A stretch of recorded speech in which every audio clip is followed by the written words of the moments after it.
दोस्तों नमस्कार, मेरा नाम है अनूप आकाश वर्मा और आप देख रहे हैं द रिपोर्टर हिंदी। उत्तर प्रदेश विधानसभा चुनाव 2027 को लेकर राजनीतिक गठबंधनों की संभावनाओं पर लगातार चर्चा हो रही है। इन्हीं चर्चाओं में एक संभावित समीकरण ये भी है कि यदि असदुद्दीन ओवैसी की पार्टी AIMIM नगीना सांसद चंद्रशेखर आजाद की आजाद समाज पार्टी कांशीराम और सिराथू विधायक पल्लवी पटेल की अपना दल कमेरावादी एक साथ मिलकर चुनाव लड़ें तो प्रदेश की राजनीति पर इसका क्या असर पड़ेगा।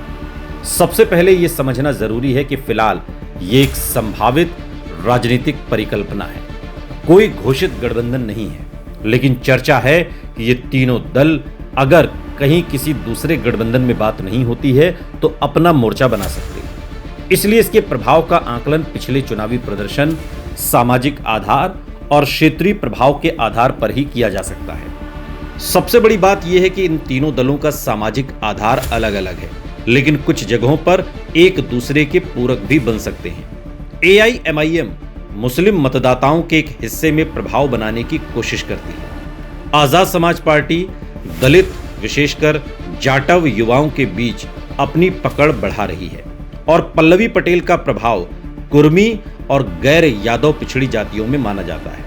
यदि ये तीनों दल एक मंच पर आते हैं तो उनका मुख्य राजनीतिक संदेश दलित पिछड़ा अल्पसंख्यक गठबंधन हो सकता है।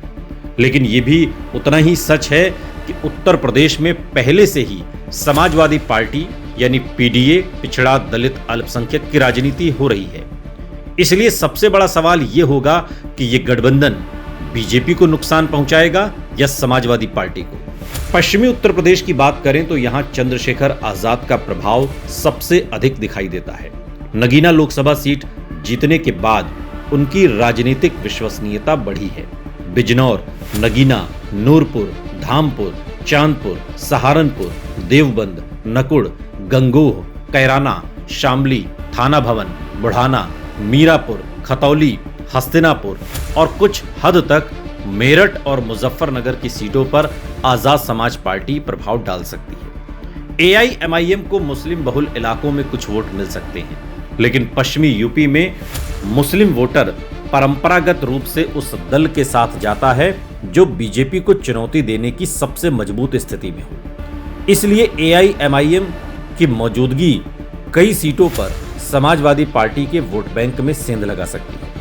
यदि यह गठबंधन पश्चिमी यूपी में 60 से 70 सीटों पर गंभीरता से लड़ता है तो 8 से 15 सीटों पर मजबूत चुनौती दे सकता है, लेकिन जीत की संख्या स्थानीय उम्मीदवारों और वोट ट्रांसफर पर निर्भर करेगी। अधिक संभावना यही है कि इसका सीधा नुकसान समाजवादी पार्टी को होगा, जबकि बीजेपी को त्रिकोणीय मुकाबले का लाभ मिल सकता है। रोहिलखंड क्षेत्र में यह गठबंधन अपेक्षाकृत अधिक प्रभावी हो सकता है। बरेली, रामपुर, मुरादाबाद, संभल, अमरोहा, बिजनौर और शाहजहांपुर क्षेत्र में मुस्लिम और दलित आबादी काफी है। यहां AIMIM और आजाद समाज पार्टी का संयुक्त प्रभाव कुछ सीटों पर 10 से 20% तक वोट जुटा सकता है। यदि पल्लवी पटेल की पार्टी भी गैर यादव पिछड़ों का सीमित समर्थन जोड़ पाती है तो ये गठबंधन कई सीटों पर मुकाबले को त्रिकोणीय बना सकता है, लेकिन यहां भी बीजेपी विरोधी वोटों का बिखराव समाजवादी पार्टी को ज्यादा नुकसान पहुंचा सकता है। अवध क्षेत्र में स्थिति अलग होगी। लखनऊ, सीतापुर, बाराबंकी, उन्नाव, हरदोई, रायबरेली, अमेठी, सुल्तानपुर और प्रतापगढ़ जैसे क्षेत्रों में पल्लवी पटेल का प्रभाव कुछ इलाकों तक सीमित है। चंद्रशेखर आजाद का संगठन यहां अभी उतना मजबूत नहीं है और AIMIM का प्रभाव भी सीमित है। इसलिए यह गठबंधन कुछ सीटों पर वोट प्रतिशत बढ़ा सकता है, लेकिन बड़े पैमाने पर सीट जीतने की स्थिति में दिखाई नहीं देता।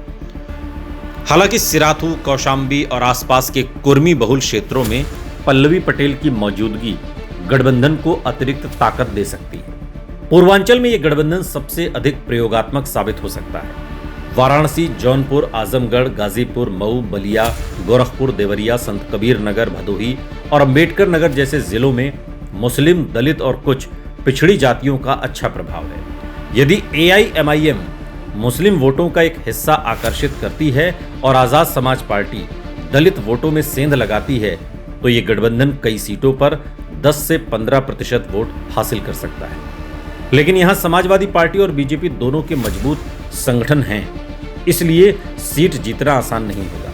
पूर्वांचल में यह गठबंधन अधिकतर सीटों पर स्पॉइलर यानी परिणाम प्रभावित करने वाली भूमिका में दिखाई दे सकता है। बुंदेलखंड में सबसे बड़ी चुनौती संगठन की है। झांसी, जालौन, बांदा, चित्रकूट, हमीरपुर और महोबा जैसे जिलों में आजाद समाज पार्टी का सीमित प्रभाव हो सकता है, लेकिन AIMIM और अपना दल कमेरावादी का आधार बहुत मजबूत नहीं है।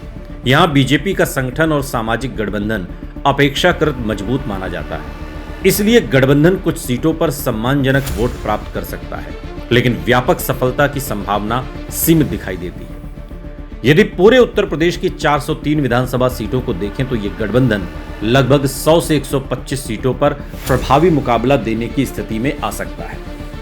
40 से 60 सीटों पर यह चुनावी परिणाम को निर्णायक रूप से प्रभावित कर सकता है, लेकिन जीत की वास्तविक संभावनाएं अपेक्षाकृत कम दिखाई देती है, क्योंकि तीनों दलों का वोट बैंक अभी पूरी तरह संगठित और व्यापक नहीं है। यथार्थवादी अनुमान के अनुसार यदि गठबंधन बहुत अच्छा प्रदर्शन करता है तो 5 से 15 सीटों के बीच जीत दर्ज कर सकता है। यदि राजनीतिक माहौल अनुकूल रहा और मजबूत स्थानीय उम्मीदवार मिले तो ये संख्या कुछ और बढ़ सकती है, लेकिन फिलहाल इसे 50 से 60 सीट जीतने वाली ताकत मानना अतिशयोक्ति होगी। सबसे महत्वपूर्ण प्रश्न यह है कि इससे बीजेपी को फायदा होगा या नुकसान।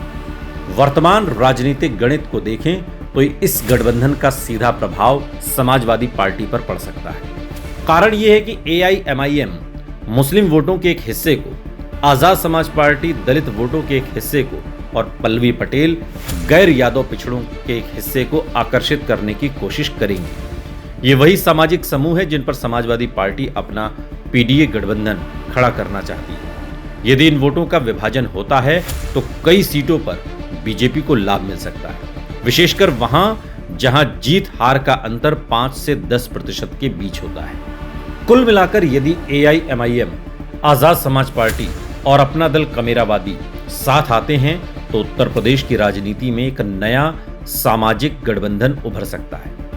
लेकिन वर्तमान परिस्थितियों में यह गठबंधन बीजेपी को सीधे चुनौती देने से अधिक विपक्षी वोटों के पुनर्वितरण का कारण बन सकता है। पश्चिमी यूपी और रोहिलखंड में इसका प्रभाव सबसे अधिक दिखाई देगा। पूर्वांचल में सीमित सफलता मिल सकती है और अवध और बुंदेलखंड में इसका असर अपेक्षाकृत कम रहेगा। 2027 के चुनाव में यह गठबंधन सरकार बनाने की स्थिति में तो शायद न पहुंचे, लेकिन कई दर्जन सीटों पर परिणाम प्रभावित करने और बीजेपी सपा दोनों की रणनीतियों को बदलने के लिए पर्याप्त राजनीतिक दबाव अवश्य पैदा कर सकता है।